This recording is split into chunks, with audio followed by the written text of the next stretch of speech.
Santo. Esse é o tema do estudo bíblico aqui que Deus colocou no meu coração, com base em Lucas, capítulo 11, versículo de número 13, no contexto da parábola do amigo importuno, narrado por Jesus, a partir do versículo de número 5. Jesus e o Espírito Santo, as duas pessoas da Santíssima Trindade.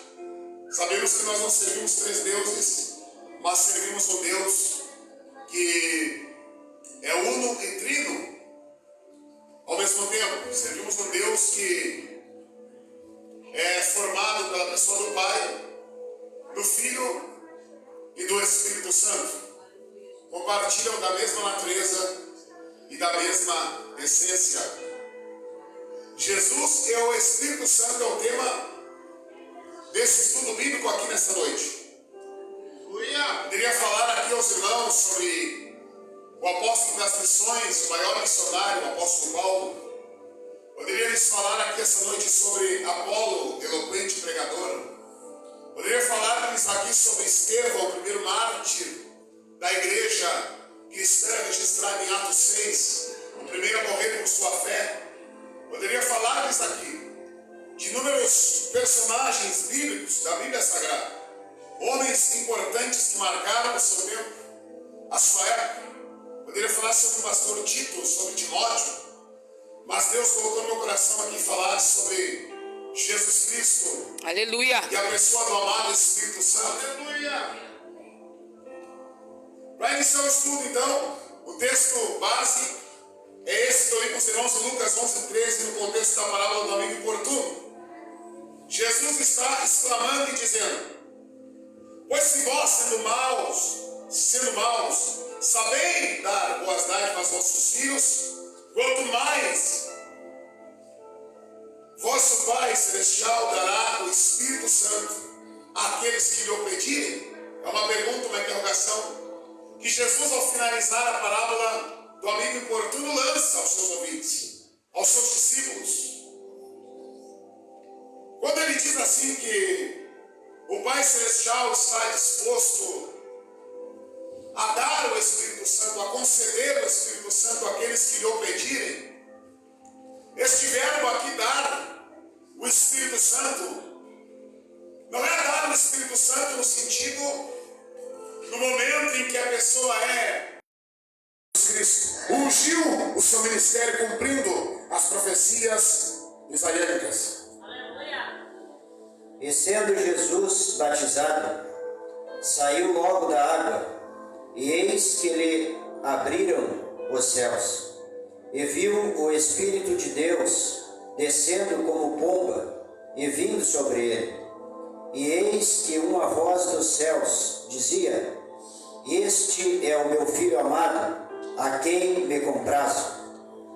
Glória a Deus. No batismo, Jesus foi batizado por João Batista.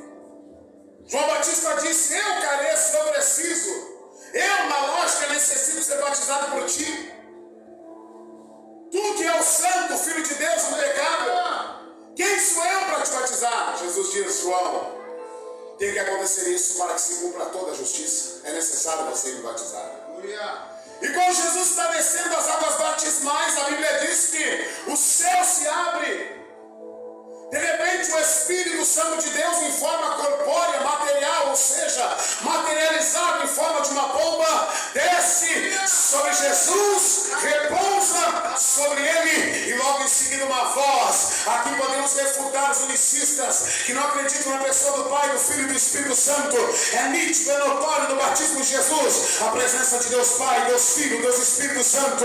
Jesus sendo batizado, levanta das águas, o Espírito vem em forma material de pomba, repousa sobre ele. A voz de Deus o Pai ecoa dizendo: este é meu Filho amado, em quem eu me comprazo.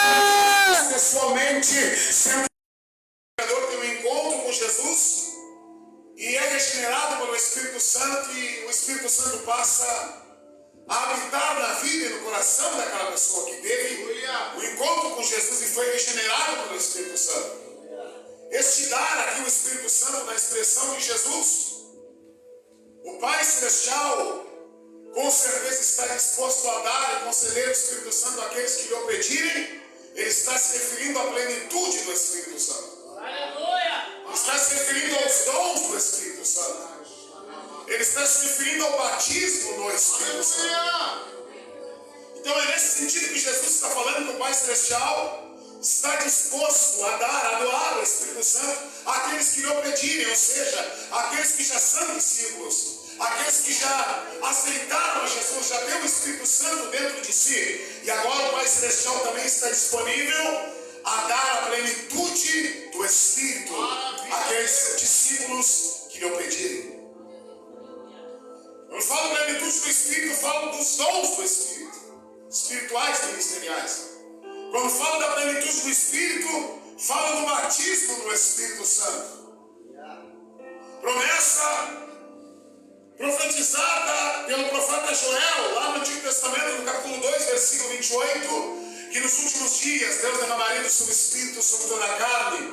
Vossos filhos, vossas filhas profetizarão, vossos jovens terão visões, vossos velhos terão sonhos. Ou seja, parte desta profecia se cumpriu no dia de Pentecostes, no capítulo 2 de Atos, onde o Espírito Santo é derramado sobre os 120 que estavam no cenáculo, aguardando a promessa do Pai, aguardando o derramamento do Espírito Santo, porque Jesus foi assunto aos céus e depois ele derramou o Espírito Santo sobre os irmãos reunidos no cenáculo.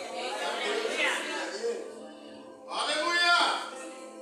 Para iniciar aqui, nós sabemos que a Bíblia deixa bem claro que Jesus tinha um relacionamento especial com o Espírito Santo.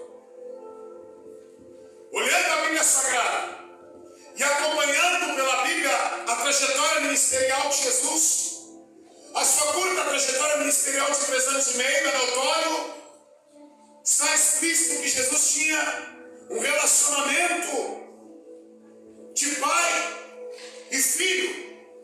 Jesus tinha um relacionamento muito especial com o Pai Celestial e com a pessoa do Espírito Santo.